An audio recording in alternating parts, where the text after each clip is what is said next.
Muchas gracias por acompañarnos. El tema de hoy, como lo anunciamos desde muy temprano, tiene que ver un poco con los efectos que el tema de las lluvias, época de invierno, está generando en el país. Hay muchas zonas afectadas, inundaciones, familias damnificadas. Yo quiero saludar esta noche a nuestros invitados. William Lozano, también docente de la Universidad del Rosario. Gracias, William, por acompañarnos y también por aportar tus conocimientos y experiencia al tema de hoy. Y buenas noches, docente de la Universidad Piloto de Colombia. Ok, perfecto. Gracias por la aclaración de la Universidad Piloto, una maravillosa institución. Claro que sí, bueno, básicamente digamos que las lluvias es un fenómeno natural. Hace unos 11.000 años en Mesopotamia, cuando dejamos de ser nómadas y empezamos a ocupar de manera paulatina varios de los territorios. Entonces, esta aparición de la agricultura, de los cultivos, pues llevó a las sociedades a sentarse junto a los ríos, y es probable que desde esta época pues nos haya empezado a sorprender este fenómeno de las inundaciones también asociadas con estos fenómenos de lluvia. Y esto es un tema de administración de la variabilidad que tenemos a nivel atmosférico, a nivel meteorológico específico. Bastante difíciles. William, docente de la Universidad Piloto, estás hablando un poco como del genérico histórico del tema de las lluvias en nuestro país. ¿Qué marca esa historia en Colombia y qué puede marcar en el futuro? Efectivamente, pues nosotros estamos ubicados entonces en la llamada zona de convergencia intertropical, en donde tenemos la confluencia, digamos, principal de los vientos alisios, tanto del norte como del sur, y obviamente hay todo un sistema dinámico que tiene que ver también con el transporte de energía que viene de los océanos, y tenemos entonces una franja de baja presión que es muy propensa a estas precipitaciones.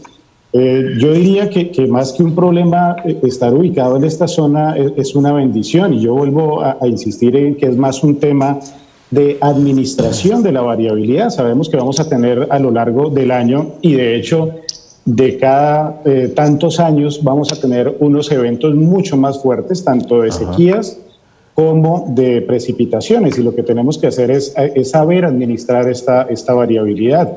Y yo quiero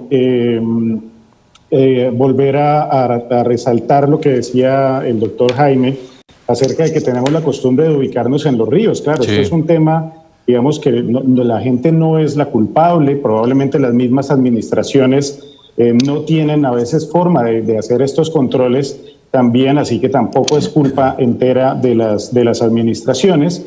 Y lo que tenemos que entender es que el río termina ocupando su territorio. Ese territorio es un territorio que le pertenece, espacio, así que no es tanto de que el río se nos mete, el río se llevó las casas, el río se llevó un barrio entero, como a veces pues aparece en las noticias. Digamos que es una forma de presentar la noticia, pero más allá de eso, hay que tener absolutamente comprendido que lo que sucede es que somos nosotros quienes estamos invadiendo esas zonas de río. Así que eso es más un tema de gestión de los territorios. Muy bien.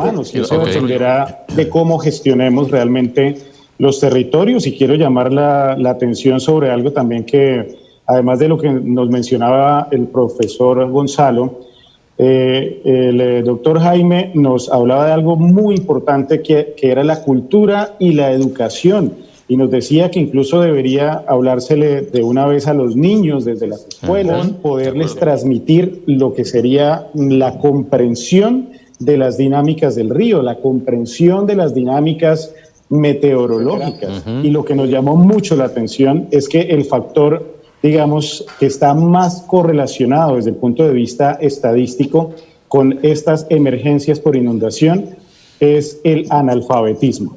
Obviamente, digamos que no es por el analfabetismo en sí que vamos a tener problemas de emergencias por inundación, sino por lo que hay detrás de estas zonas. El tema educativo tiene que ser absolutamente importante, fundamental también para esa construcción conjunta del territorio, que no lo hacen solamente los alcaldes, los gobernadores, digamos, los gobiernos, sino obviamente tiene que ser una construcción conjunta. Entonces también tengo digamos, la opinión impopular, que es decir, esto obviamente tiene un fuerte componente de voluntad de los gobiernos, tanto de los gobiernos locales como el gobierno nacional, y como lo mencionaba Gonzalo, no nos digamos mentiras, pero obviamente cuando se presentan sequías, cuando se presentan inundaciones, esto atrae muchísimos recursos y muchísimos votos adicionalmente. Sí, yo probablemente lo piense de manera muy utópica, pero yo no he visto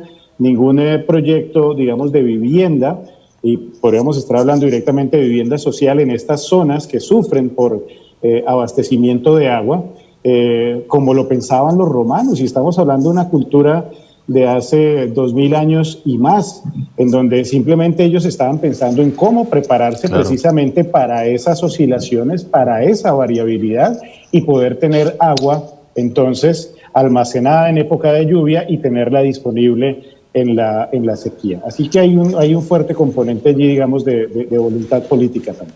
Muy bien. Bueno, ya Gonzalo y Jaime ya lo dijeron casi todo, pero bueno, yo creo que es conciencia, educación, y manejo, obviamente, de la variabilidad a la que nos estamos enfrentando cada año, con algunos eventos adicionales que se presentan cada varios años.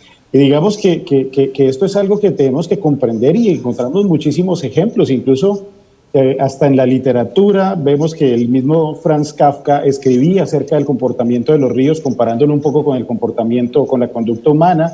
Si nos vamos más atrás, hasta el mismo Nicolás de Maquiavelo se refería exactamente a lo mismo, a esas sequías y a esas inundaciones. Pero si vemos en el texto del Génesis, en el sueño que tiene el faraón y que José interpreta, de las 7 vacas gordas y las 7 vacas flacas, ¿no es cierto? ¿Qué fue lo que hizo finalmente Egipto? Pues prepararse para esa variabilidad que sabía que se iba a aproximar. Entonces simplemente aprender a administrar esa variabilidad, aprender a prepararnos, porque, por favor, referencias incluso desde la epopeya o el poema del Gilgamesh, de esta narración sumeria, que hay lecciones que tenemos allí, que es simplemente prestar atención, y por eso hablábamos de la importancia también que tiene la educación y la cultura en los territorios. Correcto.